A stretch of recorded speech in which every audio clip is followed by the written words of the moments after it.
welcome back.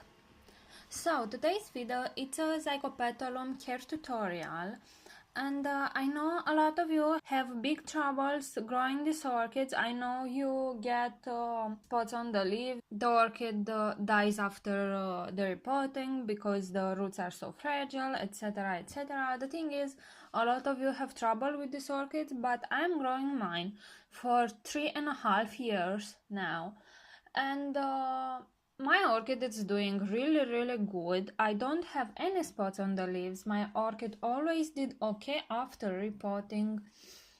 Actually, I think I repotted it each year because I was always changing my mind in regards to the medium, and now I am stuck to inorganic medium, and this shall remain with my orchid forever. As you can see, my orchid is looking really good. And when I have purchased it, it was such a small orchid, and now it grew these 3 pseudo bulbs. The last one is maturing now. It usually grows only 1 pseudo bulb for me for a year. I hope it will start to make two directions of growth, but for now I think I would like to share with you my care tips, because the orchid is doing fine, it's growing fine. The leaves are okay, the roots are okay, it has bloomed in the past, so I think I have some valuable information to share with you guys. Okay, so let's start. The zygopetalum orchid genus, it is very small and only contains about 15 recognized species. Even though the number of species is small, there are a lot of numbers of zygopetalum hybrids. Zygopetalum are very fragrant orchids, and their strong freesia and hyacinthic scent can easily fill an entire room. Zygopetalum orchids produce very beautiful, waxy-looking blooms. The blooms are usually green and brown striped or speckled, with a broad white, velvety lip marked with purple, indigo, maroon, or fuchsia. The medium green leaves are long, glossy, and strap-like. Zygopetalum foliage can grow up to nearly 2 feet tall, and the inflorescence, which develops from the base of the new immature shoot, will usually grow even taller than the leaves. Zygopetalum are very specific in the type of care and requirements they need, so if you follow a few easy rules, even an orchid beginner can successfully grow these showy orchids. Zygopetalum are terrestrial orchids. This means it is extremely important not to let your zygopetalum orchid dry out in between waterings. I grow mine for over 3 years now, and I have closely observed its requirements. Since I've switched to inorganic medium, in semi-hypodronics, it has grown a lot faster and better. I have more roots and the plant seems overall more happy. Also, zygopetalum likes intermediate to cooler temperatures, so because the clay keeps everything cooler, the orchid grows better. The roots are very sensitive to salt buildups, so I make sure between fertilizing I use rainwater to flush the pot truly. Zygopetalum orchids like to be fertilized quite often, as they do grow very big leaves and plump pseudobulbs. I use a fertilized solution of about 300 ppm, but careful, I never let it dry between waterings, so no salts can crystallize on the roots or medium. I fertilize them every other watering, making sure to flush the pot truly between waterings with pure water.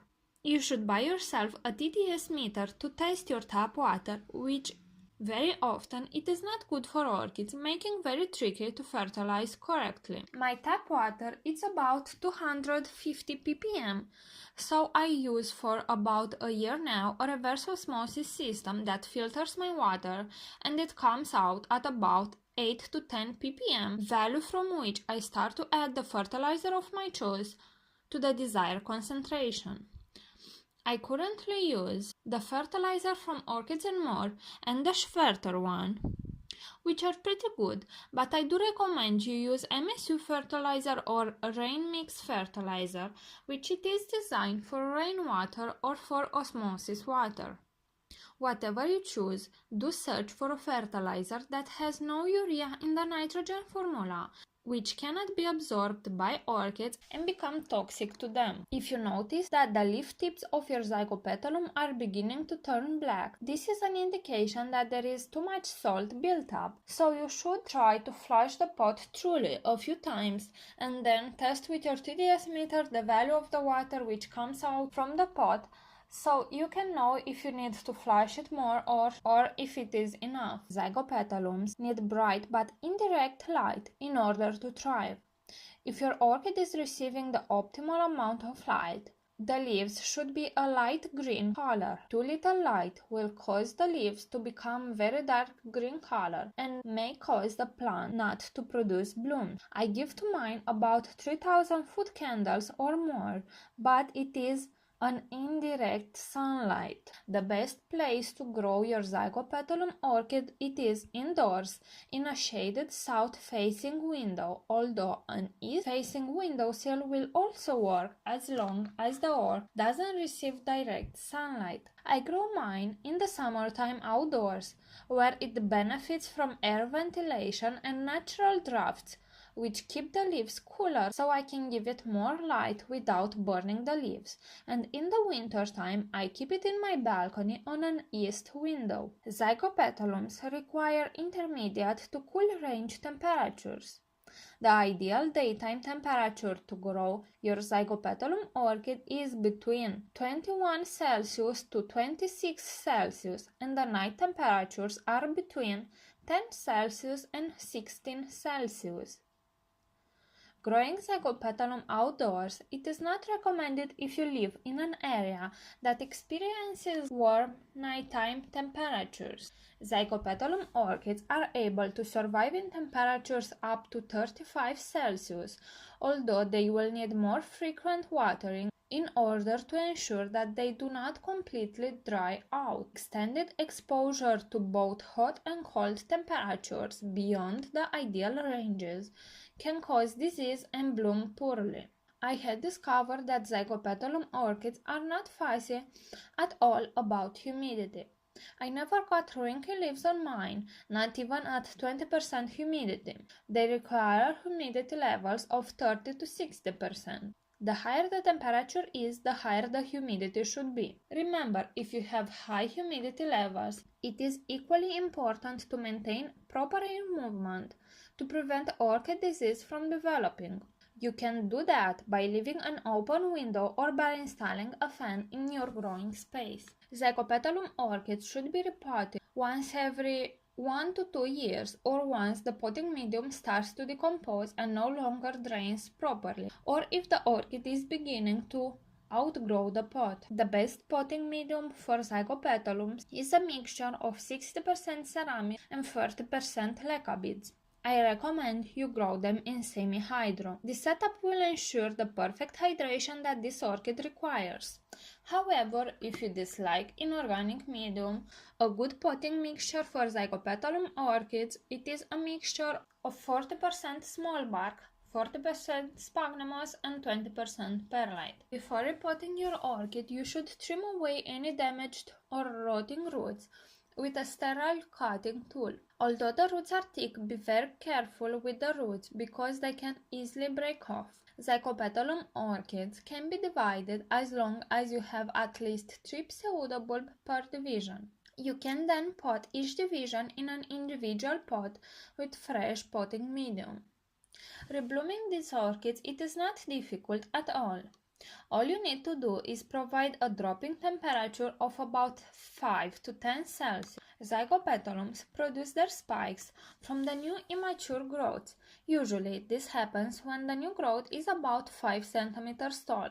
In my climate, this orchid blooms in late autumn, winter or early spring. A very common problem with these orchids it is spotted leaves. I only encountered this one when I had a massive spider mite outbreak, and those dreadful mites bite my orchid leaves, which got infected and black spots appeared on the leaves. On the internet you will find all sorts of theories about leaf spotting on zygopetalum, water splashes, bad air circulation, sunburns and more. But All of these are false.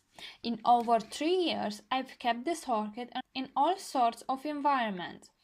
I even had bad air circulation. Nothing appeared on those beautiful leaves until the mites appeared. So if you make sure you don't have mites on your zygopetalum, your orchid leaves should be safe from leaf spots. Now, Dani has discovered a very good spider mite treatment, and I will put a link towards that video in the info card on the right corner of the screen, but you can also, and I will also put the ingredients on the description of this video. Mainly she used about 2% body oil or baby oil with paraffin, about 250 milliliters of rainwater, and 2 or 3 drops of dish detergent. And with that she applied every structure of the orchid and the mites are gone. I do recommend when you purchase a new zygopetalum you keep it in quarantine for at least 1 month after the spikes are gone.